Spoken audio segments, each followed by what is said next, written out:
네, 오늘은 다니엘서 3장 16절부터 21절까지의 말씀을 우리가 읽었습니다. 다니엘서 3장은 느부갓네살 왕, 즉 바벨론 느부갓네살 왕이 금신상을 만들어 놓고 그것에 모든 바벨론 사람들이 다 경배하라, 절하라 라고 명한 곳이 이제 다니엘서 3장이죠. 그런데 그 금신상이 높이가 60규빗이고 폭이 6규빗이라고 이렇게 성경에 말씀을 하고 있는 겁니다. 이미 아는 바와 같이 구약에 나오는 이 바벨론은 장차 주의 재림 전에 있게 되어질 환란 날의 큰 성 바벨론의 그림자인 겁니다. 계시록 17장 5절을 보면 큰 바벨론이다 라고 말씀하고 있어요. 그러니까 이 바벨론은 작은 바벨론이요, 장차 있게 되어질 큰 바벨론, 큰 성 바벨론의 그림자적인 역사를 우리에게 나타내 주시고 있는 겁니다. 그리고는 계시록 17장을 보면 많은 물 위에 앉은 음녀가 등장을 하고 음행의 포도주로 땅의 임금들과 땅의 백성들을 취하게 하는 역사를 하고 또 가증한 것들의 어미다 이렇게 말하고 있는데 이것은 곧 거짓 선지자를 말하고 있죠. 음녀 교회를 다스리는 이와 같은 거짓 선지자가 등장할 것이요, 또 적그리스도의 권세를 등에 업고 종교계를 다스리면서 적그리스도를 그리스도처럼 영접하게 하는 자가 되어 있는 것이죠. 그것의 그림자로 미리 계시해 주고 있는 겁니다. 그런데 그 신상의 높이가 60규빗이고 폭이 6규빗이다 라고 말하고 있어요. 이것은 장차 등장하게 되어질 짐승표, 즉 계시록 13장 18절에 있는 666과 관계가 있다는 것을 쉽게 알 수 있는 겁니다. 계시록 13장 18절을 보면 지혜가 여기 있으니 총명 있는 자는 그 짐승의 수를 세어보라. 그 수는 사람의 수니 666이니라. 이 짐승표가 666이라 하니까 이것이 어떤 숫자적인 의미를 가지고 있느냐? 숫자적인 의미를 가지고 있는 것은 아닙니다. 또 어떠한 형태를 말씀하는 것도 아니죠. 이것은 짐승표를 받는 자들의 신앙이 어떠한가를 우리들에게 영적으로 계시해 주고 있고 우리가 그와 같은 신앙의 범주 안에 들어있다면 결국은 이 짐승표를 받는 자가 되어질 것을 나타내시고 있는 겁니다. 그러면 666이라는 숫자가 의미하는 바가 뭐냐? 600이라는 것은 출애굽기 14장 7절에 특별 병거 600승과 애굽의 모든 병거를 바라니, 이 이스라엘 백성들이 출애굽을 하고 홍해 앞에서 이제 진을 치고 있을 때 그때 애굽의 모든 군사와 병거가 이스라엘 백성들을 잡아서 다시 종으로 세우려고 쫓아오죠. 그때 그 장면을 설명하는데 특별 병거 600승과 애굽의 모든 병거를 바라였다 이렇게 말씀하고 있어요. 여기서의 특별 병거를 600승이라고 하는데 이 특별 병거는 전투를 위한 병거가 아닙니다. 그러면 뭐냐? 그건 고관 대작들이 타는 호화로운 병거를 말하는 것이죠. 이 이스라엘 백성들의 장로들이나 높은 자들을 전부 다 높여주겠다. 호화로운 고관들이 타는 이와 같은 병거에 그들을 실어주겠다. 이제 이와 같이 그들을 세상에서 부귀영화를 누리고 권세를 누리는 자들로 그들을 대접하겠다라는 것으로 이제 미혹하는 역사를 말하는 겁니다. 한마디로 특별병거 600승이라는 것은 육신에 속하되 세상의 영화 또는 세상의 권세, 명예 이런 것을 쫓고 있는 자들을 말하는 겁니다. 장차는 환란이 시작되어지면 적그리스도에게 모든 권세가 다 이양되죠. 전 세계를 다스리는 자가 되는 겁니다. 그리고 모든 권세가 다 자기에게 있으니 자기에게 충성하는 자들에게 그와 같은 권세를 나누어 주는 겁니다. 그러니 세상에서 무엇인가 도모해보고자 하는 자, 명예든 권세든 또는 어떤 영화를 쫓고자 하는 자는 짐승에게 경배하지 아니할 수가 없고 짐승표를 받을 수밖에 없게 되어지는 겁니다. 그러니 세상이 내게 대하여 십자가에 못 박히고 나도 또한 세상에 대하여 십자가에 못 박힌 자가 되지 아니하면 결국은 다 짐승표를 받게 되어질 것을 말씀하고 있는 것이죠. 그것이 600이라는 숫자가 주는 영적인 의미인 겁니다. 600이라는 숫자가 주는 영적인 의미는 세상의 명예, 권세, 영화 이런 것을 쫓는 자들은 짐승표를 받게 되어질 것을 나타내고 있는 것이죠. 그 다음에는 60이라는 숫자인데 오늘 다니엘서 3장의 금신상의 크기가 60규빗인 겁니다. 그런데 이 금신상, 이 신상은 무엇으로 만들었어요? 금으로 만들었죠. 결국은 재물이 신앙의 모든 목적이 되어져 있다. 그렇게 된다면 결국 환난 날에 짐승표를 받게 되어질 것을 계시하고 있는 것이죠.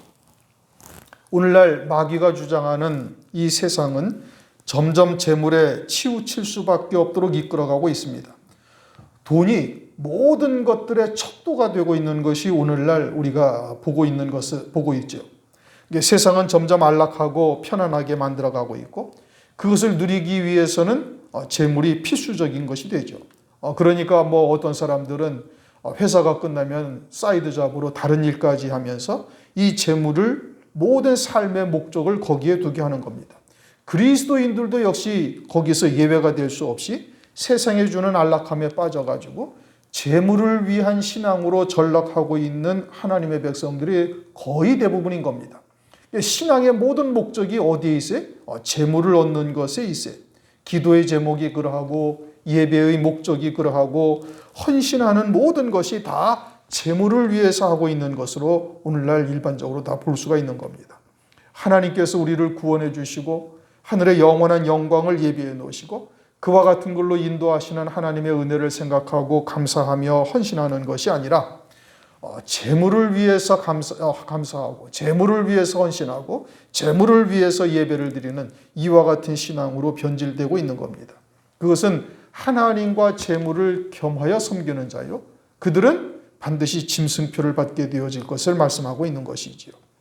그 다음에 666 가운데 이제 6이 남아있죠. 그것은 베드로전서 4장 3절 너희가 음란과 정욕과 술취함과 방탕과 연락과 무법한 우상 숭배를 하여 이방인의 뜻을 쫓아낸 것이 지나간 때가 족하도다 하면서 이 타락한 자들의 신앙의 형태를 딱 말씀하시는데 그것이 딱 6가지입니다. 음란, 정욕, 술취함, 방탕, 연락, 무법한 우상 숭배 6가지죠.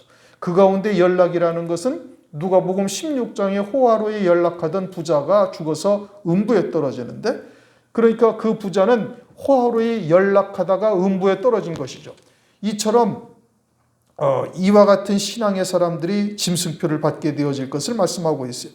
누가복음 16장에 호화로에 연락하던 부자가 자기의 형제가 5이 있다. 그래서 나사로를 거기에 보내가지고 그들로 이곳에 오지 않도록 해줄 것을 아브라함에게 간구하죠. 그러나 아브라함은 하나님의 말씀을 믿지 아니하면 죽었다가 살아난 자가 간다 할지라도 믿지 아니하리라. 다시 말하면 성령께서 하나님의 말씀을 통해서 깨닫게 하지 아니하는 자는 그것은 아무리 어떠한 표적이나 이적이 나타난 자 할지라도 하나님의 말씀을 믿는 믿음으로 살지를 못할 것을 말씀하고 있는 것이죠. 그렇게 6, 이 음란, 정욕, 술취함, 방탕, 연락, 우상 숭배 이와 같은 것을 하던 자들이 결국은 환난 날에 짐승표를 받게 되어질 것을 말씀하고 있죠. 그러니 666이라는 숫자로 주시는 뜻이 그러한 겁니다. 며칠 전에 KBS에서 저녁 9시 뉴스를 하는데 미국의 어떤 사람이 손등에 이와 같은 짐승표, 다시 말하면 우리가 얘기하는 베리 칩이라는 것을 그 손등에 심고 그리고 차도 그냥 손등을 이렇게 갖다 대면 차문이 열리고 집 키도 마찬가지고 카드나 이와 같은 기타 등등 모든 것들이 그것으로 다 해결이 되고 그리고 신용카드도 필요 없고 개인의 신분도 그것으로 완전히 증명이 되고 그러니 아주 안전한 세상 그리고 편리한 세상이 도래할 것처럼 그와 같은 것이 KBS 뉴스에 방송이 됐어요. 이미 여러 차례 말씀드린 것처럼 유럽이나 미주 쪽에서는 이미 그러한 것으로 실용화하여 사용하는 곳도 있고 계속해서 그것의 편리함을 이렇게 방송을 통해서 얘기하고 있는 것이죠. 우리나라에도 지금 그와 같은 것이 자주 뉴스에 등장한다. KBS 뉴스에 등장한다라는 것은 그것을 아주 자연스럽게 받아들일 수밖에 없도록 지금 매스미디어를 가지고 이용하고 있음을 우리가 알 수가 있는 겁니다. 그러므로 우리가 지금 사는 시대가 어디쯤 살고 있는지 시대와 때를 우리가 분별할 수 있는 자가 되어야 될 것입니다. 그렇게 666이라는 것은 어떤 숫자적인 의미가 있는 것이 아니고 환난 날에 짐승표를 받게 되어질 신앙이 어떠한 신앙들인가, 이것을 우리에게 영적으로 교훈해 주고 있음을 알 수가 있는 겁니다. 그렇게 바벨론 느부갓네살 왕이 나팔 소리가 나면 그 금신상에게 다 절하라고 하고 있죠. 그런데 다니엘의 세 친구가 그것을 절하지 아니었습니다. 그리고 그들을 누군가 지켜보고 있다가 시기하는 자들이겠죠. 왕에게 고발하고, 그리고 이제 왕 앞에 끌려와서 왕이 이제 그들을 갖다가 지금 설득하고 있는 겁니다. 다니엘서 3장 16절. 사드락과 메삭과 아벳느고가 왕에게 대답하여 가로되 느부갓네살 왕이여, 우리가 이 일에 대하여 왕에게 대답할 필요도 없나이다. 만일 그럴 것이면, 대답할 필요도 없다라는 것은 자신들은 여기에 대해서 변명하거나 또는 자기들의 태도를 바꿀 생각이 전혀 없다, 이런 뜻인 겁니다. 그러니까 느부갓네살 왕이 지금 우리를 설득한다 할지라도 우리가 거기에 절할 수가 없다, 절을 하지도 아니할 것이다, 그런 의미죠. 그래서 17절, 만일 그럴 것이면 왕이여, 우리가 섬기는 우리 하나님이 우리를 극렬히 타는 풀무 가운데서도 능히 건져내시겠고 왕의 손에서도 건져내시리다. 왜 우리가 대답할 필요가 없느냐? 하나님께서 능히 우리를 왕에게서나 또는 풀무불에서 건져내시리라고 확신하고 있는 거예요. 아주 확고한 신앙이죠. 그냥 믿습니다, 이런 것이 아니라 이런 막연한 믿음은 환난 날에는 여지없이 다 무너지죠. 이들은 아주 확고한 신앙을 가지고 있는데 이 확고한 신앙의 근거는 어디로부터냐? 하나님의 말씀으로부터인 겁니다. 하나님의 말씀에 근거한 신앙이어야만 아주 확고한 신앙이에요. 그럼 무엇을 이들이 믿고 있는가? 그것은 우리가 믿는 하나님은 창조주요, 조물주요, 주권자가 되신다라는 것을 믿고 있는 것이고, 하나님에 의하여 만들어진 모든 피조물들은 하나님의 뜻대로 쓰여질 수밖에 없다라는 것을 믿는 것이요, 또 하나님의 거룩하신 뜻은 반드시 이루어질 것이라는 것을 하나님의 말씀에 근거해서 믿고 있는 거예요.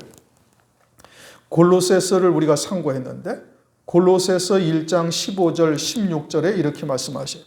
만물이 그에게 창조되되 하늘과 땅에서 보이는 것들과 보이지 않는 것들과 혹은 보좌들이나 주관들이나 정사들이나 권세들이나 만물이 다 그로 말미암고 그를 위하여 창조되었고 또한 그가 만물보다 먼저 계시고 만물이 다 그 안에 함께 섰느니라. 주님이 모든 만물을 창조하셨는데 보이는 것들과 보이지 아니하는 것들, 우리 눈에 보이는 것들과 보이지 아니하는 영의 세계까지도 다 주님께서 창조하셨고 그 모든 것들이 조물주의 뜻대로 쓰여지고 있고 주님 안에 함께 서 있다라고 말씀하고 있어요. 그러니 풀무불도 하나님의 피조물이죠. 그리고 하나님의 뜻대로 쓰여지는 겁니다. 그리고 또한 사드락 메삭 아벳느고가 우상에게 절하지 아니한 것은 아주 확고한 하나님의 뜻이에요. 그러면 풀무불에 들어간다 할지라도 불태워질 것이 하나도 없으니 그 불이 우리를 태울 리가 절대 없다라고 지금 믿고 있는 겁니다. 풀무불도 하나님의 뜻대로 쓰여지는 것이기 때문에 그런 것이죠. 또한 느부갓네살 왕도 하나님이 세우신 자인 겁니다. 그러므로 하나님의 뜻대로 될 것을 이들은 확신하고 있는 거예요. 모든 피조물들이 하나님의 뜻대로 이루어지고 있는 겁니다. 이것을 우리가 믿어야 되는데 이것을 우리가 믿는다라고 말은 하고 있지만 사실은 그것이 쉽지가 않은 겁니다. 그것을 믿어야 될 터인데 그거보다는 아주 이성적인 판단이나 세상의 이치를 믿는 것이 훨씬 더 많은 겁니다. 그리스도인이 하나님의 창조주요, 골로새서 1장 15절이나 16절 말씀을 다 믿죠. 안 읽어본 그리스도인들은 별로 없죠. 신앙이 신실하다 하는 사람들은. 그러면 그러한 하나님의 말씀을 믿어야 될 텐데 그것보다 우리의 이성이 앞서고 세상의 이치가 앞서는 것이 훨씬 더 많다 이겁니다. 그러나 우리가 정녕 하나님을 믿고 하나님이 창조주요 조물주가 되신다라는 것을 믿고 모든 만물이 주님 안에 서 있다라는 것을 우리가 믿는다면 그처럼 하나님의 말씀을 믿는 단순한 믿음, 모든 피조물은 하나님의 주권 속에 있다라는 단순한 믿음을 믿어야 되는 거예요. 풀무불도 하나님의 피조물이요, 하나님의 주권, 즉 하나님께서 태우라 하시는 것은 태우고 태우지 말라 하시는 것은 태우지 않는다. 그런 것을 믿어야 되는 거예요. 그런데 그보다 이제 세상의 이치나 일반적인 이성을 더 믿죠. 그것은 성경적으로 보면은 불신앙인 겁니다. 불신앙이죠.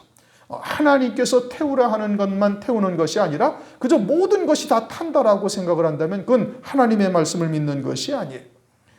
그러므로 조물주 되신 하나님께서 모든 만물의 주권자요, 모든 피조물은 하나님의 말씀에 순종한다라는 것을 우리가 확실히 믿어야 되는 것입니다. 우리가 요한복음을 상고할 때 요한복음에 그런 말씀이 있죠. 사도 요한이 아직 옥에 갇히지 아니하였더라. 지금 한참 활약을 하고 있는데 근데 사도 요한이 아직 옥에 갇히지 아니하였다. 그 말씀은 뭐냐?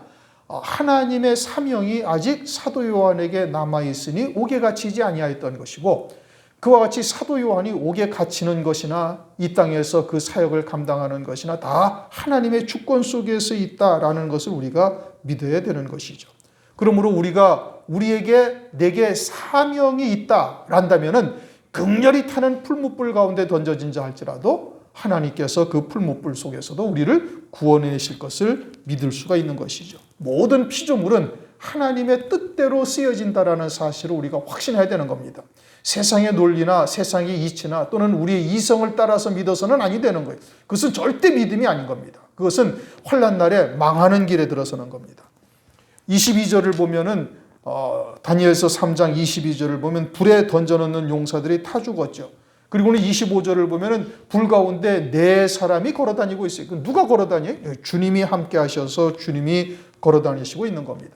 그리고는 26절을 보면 느부갓네살 왕이 아니 풀무불에 세 사람을 던져 집어넣는데 아구까지 가서 던져놓던 이 군사들도 다 불에 타 죽었는데 불 속에 던져진 다니엘과 사드락 메삭이 걸어다니고 있는 모습이 보이고 세 사람이 아니라 네 사람이 걸어다니고 있는 모습을 느부갓네살 왕이 본 거예요. 그리고서는 신기해서 아구 가까이 갔다. 다니엘서 3장 26절을 그렇게 보면 그렇게 말씀하십니다. 느부갓네살이 극렬히 타는 풀무 아구 가까이 가서 불러가로되 지극히 높으신 하나님의 종 사드락 메삭 아벳느고야 라고 말하고 있죠. 그러니까 사드락 메삭 아벳느고를 결박해서 던져놓는 군사들보다 더 가까이 갔다 이겁니다. 누가? 느부갓네살 왕이. 그런데 던져놓던 군사들은 다 불에 타 죽었고 그들보다 더 가까이 가서 네 사람이 걸어다니는 이 신기한 장면을 보고 사드락 메삭 아벳느고를 부르는 느부갓네살 왕은 불에 타지 아니한 거예요. 그러니 그것은 하나님께서 불 태울 자는 태우게 하시고 불로 태우지 아니할 자는 태우지 아니하시는 역사가 있다라는 것을 지금 말씀하고 있는 겁니다. 그 풀무불을 운용하고 계시는 분이 누구냐? 하나님이시다 이겁니다. 그러니 그 불길이 아무리 거세다 할지라도 하나님께서 허락지 아니하시면 그 머리카락 한 올도 태울 수가 없다라는 것을 우리가 믿어야 되는 겁니다. 마태복음 10장 30절 너희에게는 머리털까지 다 세신 바 되었다. 하나님께서 우리를 아주 세밀하게 보시고 모든 만물을 주관하시며 우리를 향하신 하나님의 뜻을 이루어가고 있음을 우리가 알 수가 있어야 되는 것이죠. 또한 왕도 하나님이 세우신 피조물인 겁니다. 하나님의 뜻대로 쓰여지는 존재인 것이죠. 그러니 풀무불이나 왕의 손에서도 건져내시리라 라고 사드락 메삭 아벳느고가 당당하게 말하는 겁니다. 그런데 이제 다니엘서 3장 18절을 보면 또 달리 말하고 있습니다. 그리 아니하실지라도 왕이여 우리가 왕의 신들을 섬기지도 아니하고 17절에는 풀무불에 우리가 던져진다 할지라도 절대 풀무불이 우리를 태울 리가 없다. 왜? 하나님의 거룩한 뜻을 쫓아 우상에게 절하지 아니하고 불태울 것이 하나도 없으니 절대 태우지 아니할 것이다 라고 확신하고 있고 그런데 18절에는 불로 태우실 수도 있다라는 뜻인 겁니다. 상충되는 말씀처럼 보이죠. 그러나 그렇지가 않죠. 이들은 신앙의 정절을 지키다가 순교를 한다면 그것은 축복인 것을 확신하고 있는 거예요. 우상에게 절하지 아니하고 그것으로 인하여 죽는다면은 그것은 순교요, 이제 첫째 부활의 영광을 이루시기 위해서, 허락하시기 위해서 하나님께서 예비하신 것이니 기꺼이 그와 같은 일을 감당하리라, 오히려 감사하리라 라는 것을 지금 말하고 있는 겁니다. 불에 태우리시는 절대 없지만 태우신다면 그것은 영광을 입혀주시기 위한 것임을 확신하고 있는 것이죠. 이 말이 그저 하나님께서 구해주실 것이고 그렇지 않으면 죽어도 상관없다 이런 의미가 전혀 아닌 겁니다. 혹은 하나님께서 알아서 하시겠지 이런 뜻도 절대 아닌 거예요. 이래도 좋고 저래도 좋다는 것이 아니라 하나님의 말씀에 근거한 확고한 신앙을 가지고 있는 겁니다. 절대 불에 태워질 것이 없었으니 불에 탈 리가 절대 없다는 얘기고, 혹이나 불에 타오지 않는다면 그것은 순교를 통해서 첫째 부활의 영광을 입히시려는 것이니 오히려 더욱더 감사한 일이다. 그러한 하나님의 말씀에 근거한 확고한 신앙이 되어져 있으니 생사여탈권을 쥐고 있는 느부갓네살 왕 앞에서도 당당하게 하나님의 말씀대로 하나님의 말씀에 순종하여 당당하게 전할 수가 있는 것이죠. 그러므로 왕의 세우신 금신상에게 절하지도 아니할 줄을 아옵소서. 왕이 세운 금신상에 절하게 되어지면 잠시 육신의 목숨은 이어갈 수가 있어요. 보장될 수가 있죠. 또 더 크고 높은 명예와 권세, 부귀영화도 누릴 수가 있는 겁니다. 그러나 그것은 이 육신을 입고 있는 잠깐이에요. 베드로전서 1장 24절 보면 풀과 같고, 우리의 육체는 풀과 같고 영화는 풀의 꽃과 같다.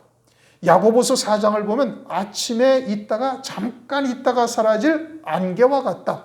그저 7, 80년 사는 인생이 그와 같은 것이죠. 영원한 세계에 비한다면 오히려 그보다도 훨씬 더 짧은 것입니다. 그러니 영원한 세계의 영광을 바라보는 자는 절대 육신에 사는 동안에 그 짧은 영화에 자기의 생명을 팔아버릴 수가 절대 없죠. 거듭난 자요 하늘 소망 가운데 믿음으로 산 자라면 세상과 나를 십자가에 못 박고 오히려 믿음으로 하나님께서 허용하시는 그 모든 것을 감사함으로 받을 수 있는 자가 되는 겁니다. 그러므로 왕이 세우신 금신상에 절대 절할 수가 없다 이런 것이죠. 그러자 19절 느부갓네살 왕이 분이 가득하여 사드락 메삭 아벳느고를 향하여 낯빛을 변하고 명하여 이르기를 그 풀물을 뜨겁게 하기를 평일보다 7배나 뜨겁게 하라. 그러자 이제 느부갓네살 왕이 더욱 분노하는 겁니다. 그래서 풀무불을 평일보다 7배나 뜨겁게 하라. 아니 좋게 타이르고 회유해서 살게 하려 하는데, 그런데 그런 호의까지 저버리고 있으니 아주 괘씸하다 이겁니다. 더더군다나 사드락 메삭 아벳느고는 유대인이죠. 포로로 와가지고 왕궁에서 왕이 주는 식물을 먹이면서 아주 고위직까지 은총을 베풀었는데 이것은 자기에 대한 배은 망덕이요 자신을 멸시까지 하고 있으니 화가 나서 아주 죽이기로 단단히 결심을 하고 아주 뜨거운 풀무불을 7배나 더 뜨겁게 하라. 분노가 극에 달했다 이러는 것이죠. 환난 날에 신앙의 정절을 지키는 성도들에게 거짓 선지자가 이와 같이 핍박하다가 결국은 죽일 것을 보여주시는 겁니다. 그들은 먼저 회유를 하죠. 이 적그리스도, 이 짐승이 얼마나 훌륭한 사람인가 너희들도 봐라 이겁니다. 세상에 평화를 가져오고 분쟁을 해결하고 그리고 경제공황으로 피폐해진 삶을 그래도 정상으로 돌렸고 공해로 인해서 환경들이 다 무너진 것을 다시 회복시키고 마치 이 세상을 에덴 동산과 같이 만들 것처럼 여기게 한 자가 적그리스도요 거짓 선지자인 겁니다. 그러나 그 자를 짐승이요 7머리 10뿔 짐승이요 그리고 저들이 거짓 선지자요 하나님을 대적하는 자라고 외치면서 쫓지 아니하는 것이죠. 그저 순종하면 좀 봐주려고 했는데 오히려 짐승이라고 외치니까 더욱 분해서 이처럼 7배나 뜨거운 풀무불 가운데 던져놓은 역사가 또 나타나게 되어지는 겁니다. 20절 군대 중 용사 몇 사람을 명하여 사드락과 메삭과 아벳느고를 결박하여 극렬히 타는 풀무 가운데 던지라 하니 이 사람들이 고이와 속옷과 겉옷과 별다른 옷을 입은 채 결박하여 극렬히 타는 풀무 가운데 던질 때에 20절 21절 말씀이 그러죠. 지금 사드락 메삭 아벳느고를 풀무불에 던지라 했어요. 그러면 그들을 결박해서 풀무불에 던졌다. 그리고 그들이 불타 사라졌다. 아니면은 그냥 남아있다 뭐 이렇게 해야 될 터인데 그러지 아니하고 고의와 속옷과 겉옷과 별다른 옷을 입은 채 결박했다. 무엇 때문에 이와 같은 옷들을 자세하게 설명을 하고 있는가? 결국은 이 사드락과 메삭과 아벳느고는 전혀 불에 타지 아니하고 머리카락 한 올도 불타지 아니하였을 뿐 아니라 세 사람을 던졌는데 신의 아들과 같은 사람 하나가 더 있어서 네 사람이 풀무불 가운데 걸어다니는 것을 느부갓네살 왕이 보죠. 그러면서 이들에게 고의와 속옷과 겉옷과 별다른 옷을 입었다라고 성경이 설명을 하고 있어요. 왜냐? 그것은 장차 우리가 이와 같은 옷을 반드시 입은 자여야 7배나 뜨거운 풀무불에 굴하지 아니하고 들어갈 수 있을 뿐 아니라 넉넉히 구원받는 역사가 있다라는 것을 우리에게 계시하시기 위해서 그러는 겁니다. 이 옷이라는 것이 일반적인 옷을 말하는 것은 물론 아닌 겁니다. 성경에서 옷에 의미하는 바가 무엇인가? 계시록 3장 17절을 보면 너희가 벌거벗었으니 흰옷을 사서 입으라. 그것이 그냥 우리가 일반적으로 아는 그냥 흰옷을 사서 입으라는 뜻은 절대 아닌 것이죠. 그래서 순교자의 영광을 말씀하고 있는 것이고 계시록 19장 8절에도 그가 허락하사 빛나고 깨끗한 세마포를 입게 하셨은즉 이 세마포는 성도들의 옳은 행실이로다. 빛나고 깨끗한 세마포라는 것은 성도들의 옳은 행실이다. 환난 날의 성도들의 옳은 행실이라는 것은 짐승표를 거부하고 짐승을 경배하지 아니하며 오실 그리스도를 메시아를 소망하는 자가 성도들로서 옳은 행실이죠. 그렇게 되면 어떻게 돼요? 그렇게 되면 순교하게 되어지는 겁니다. 결국은 이와 같이 옷이라는 것은 영적인 의미가 있음을 말씀하고 있는데 그러면 고의라는 것은 뭐냐? 고의라는 것은 속옷이죠. 일반적으로 그 당시의 사람들은 속옷을 입지 아니하고 제사장만 이 고의 속옷을 입습니다. 출애굽기 28장 42절을 보면 허리부터 넓적자리까지 입는 이와 같은 속옷을 고의라고 말하는 겁니다. 다시 말하면 하체를 가리는 것이죠. 그러면 이 하체를 가리는 옷이 어떠한 영적인 의미가 있는가? 그것은 아담과 하와가 하나님께서 먹지 말라 하는 선악과의 열매를 따먹고 무화과 잎으로 가린 곳이 어디냐? 하체를 가린 게 자신들의 생식기를 가린 겁니다. 왜냐? 그것이 영적인 간음이다라는 것을 그들이 깨달은 것이고 그와 같은 것을 가리는 것으로 그 영적인 간음을 행하였으므로 그 수치를 가리고 있는 것으로서 무화과 잎으로 하체를 가린 것이죠. 그처럼 하체를 이 고의로 입었다라는 것은 영적인 간음이 무엇인지를 깨닫고 그 어떠한 것과도 짝하지 아니하는 신앙이었다라는 것을 말하고 있는 겁니다. 오늘날 영적인 간음이 무엇이냐? 그것은 이제 바리새인들과 사두개인들을 통해서 우리에게 충분히 보여주고 있죠. 마태복음 12장 38절 이하를 보면은 바리새인들, 표적 보기를 원하는 바리새인들에게 악하고 음란한 세대라고 책망을 하고 있어요. 또 야고보서 4장 4절을 보면은 세상과 벗된 자들을 간음하는 여자들이라고 책망을 하십니다. 그와 같은 교훈으로 살고 있는 자들, 그들이 영적으로 간음을 하고 있는 것인데 이 환난 날에 풀무불에 들어가도 불타지 아니할 신앙으로 세워지는 자들은 이와 같은 영적인 음행을 하지 않아야 된다라는 것을 우리에게 보여주시고 있는 겁니다. 그 다음 속옷은 출애굽기 28장 38절로 보면 배실로 짠 흰 세마포 속옷을 말하고 있고 흰 세마포 속옷은 계시록 19장 8절에 성도들의 옳은 행실, 하나님의 의의 열매를 맺는 것이요. 환난 날에는 물론 순교의 신앙이 온전한 믿음의 행위죠. 옳은 행실이죠. 넓은 의미로는 하나님의 의의 열매를 맺는 것을 말하는 것이고 그것은 믿음으로만 열매를 맺는 이와 같은 신앙인 것을 말씀을 하고 있는 겁니다. 그것이 속옷을 입은 자가 되는 것이죠. 겉옷은 신분을 의미하는 겁니다. 말세의 선지자적 사명을 감당하는 자를 의미하고 있죠. 열왕기하 2장 13절을 보면 엘리야의 몸에서 떨어진 겉옷을 주워가지고 돌아와서 엘리사가 엘리야의 겉옷을 가지고 오죠. 즉 선지자적 사명이 엘리야에서 엘리사로 옮겨왔다라는 것을 말씀하고 있는 것이요. 그리고서는 그것이 마태복음 3장에서 세례 요한이 약대 털옷을 입음으로 그것이 엘리야로부터 넘겨온 선지자인 것을 말씀하고 있는 겁니다. 그래서 세례 요한을 엘리야의 심령과 능력으로 주의 길을 앞서 예비하는 종이 되고 있음을 말씀하고 있는 겁니다. 그러므로 세례 요한이 그 겉옷이 이어지는데 세례 요한이 그 겉옷이 약대 토롯이다. 성경이 그렇게 말씀을 하셔요. 그러니까 이 겉옷이라는 것이 무엇을 의미하느냐?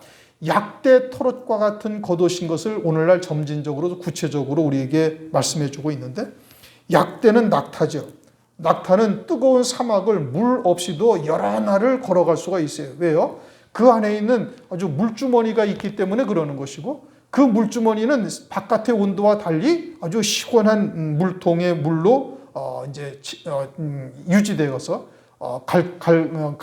갈증을 느낄 때 그 물을 낙타가 마심으로 여러 날 동안 물이 없어도 걸어 다닐 수 있는 이와 같은 것이 약대, 낙타죠.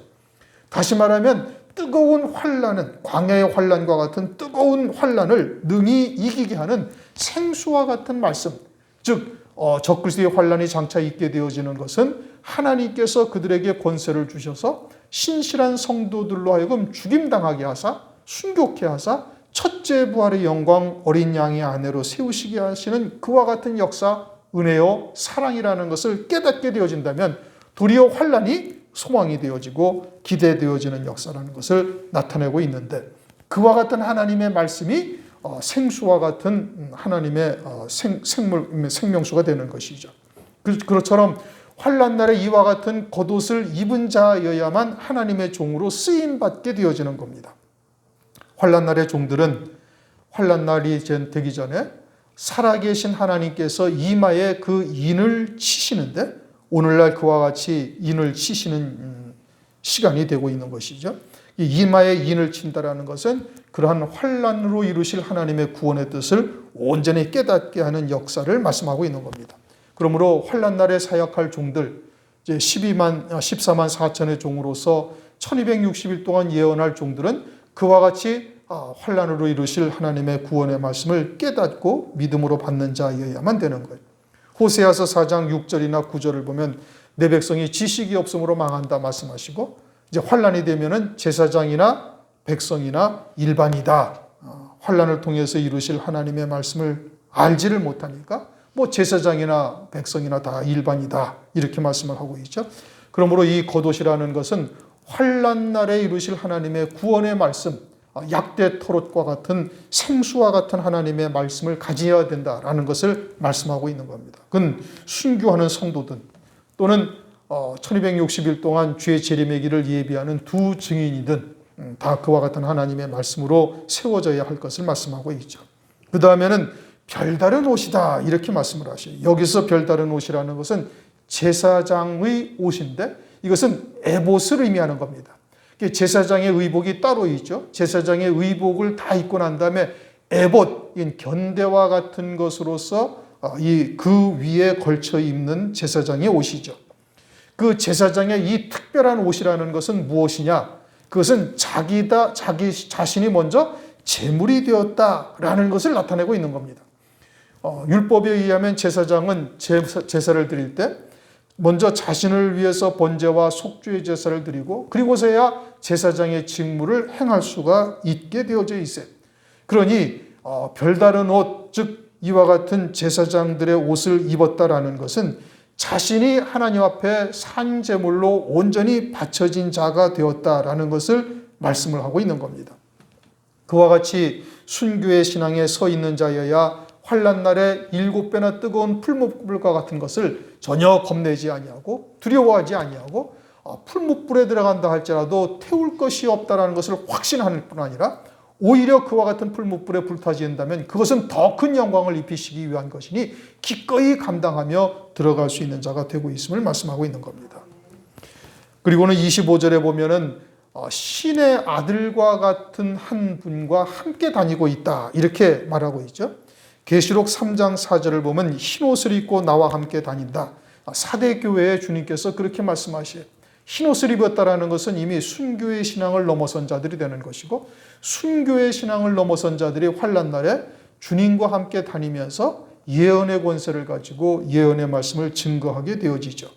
그처럼 이 별다른 고의, 속옷, 겉옷, 그리고 별다른 옷을 입고 들어가는 이와 같은 사드락, 메삭, 아벳느고를 통해서 이 마지막 때 우리가 어떠한 신앙이어야 되는가를 우리에게 영적으로 계시해 주고 있는 겁니다.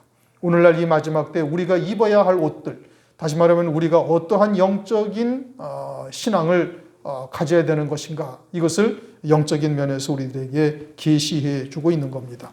고의, 음행케 하는 말씀을 철저히 배격하는 것이고, 속옷, 이것은 하나님의 의로만 사는 삶이 되고 있음을 말씀하는 것이요, 겉옷은 환난의 뜨거움을 생수와 같은 하나님의 말씀으로 능히 이길 수 있는 자가 되어야 한다는 것을 나타내고 있고, 그리고는 별다른 옷이라는 것은 이제 순교의 신앙을 넘어 주님과 함께 다니는 자의 반열에 서야 할 것을 우리에게 말씀하시고 있는 겁니다. 아울러 이제 처음으로 다시 돌아가서 하나님은 절대자시요 주권자시요 만물이 그 안에 섰다라는 것을 우리가 확신해야 되는 겁니다. 우리의 이성이나 또는 세상의 이치를 따라서 믿는다면 그것은 절대 믿음이라고 볼 수가 없는 것이죠. 만물의 주권이 하나님께 있고, 하나님께서 태우라 하는 것은 태우고 태우지 말라 하시는 것은 태우지 아니하는 것이 피조물이요, 하나님의 말씀에 절대 순종하고 있는 피조물들이라는 것을 우리가 반드시 믿어야 되는 것입니다. 그러한 믿음으로 우리가 모든 만물을 대할 때 우리의 믿음이 더욱더 견고해지고 살아계신 하나님의 역사를 우리가 체험해 갈 수 있는 자가 되는 겁니다.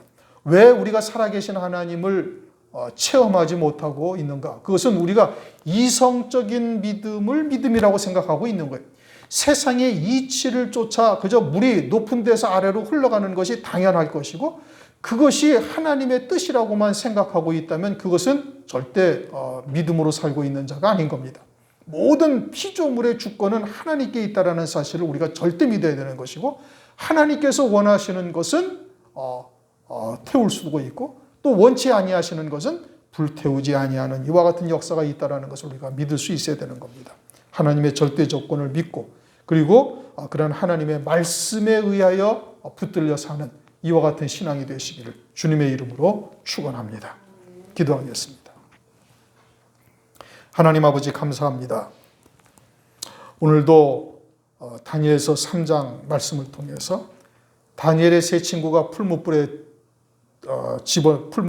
던져짐을 당하는 이와 같은 사건을 통해 말세를 사는 우리들이 어떠한 신앙을 가져야 되는지를 살펴볼 수 있게 하심을 감사를 드립니다. 우리도 믿음으로 산다 말은 하지만 우리의 이성이나 세상의 이치가 훨씬 앞설 때가 얼마나 많이 있는지 모릅니다.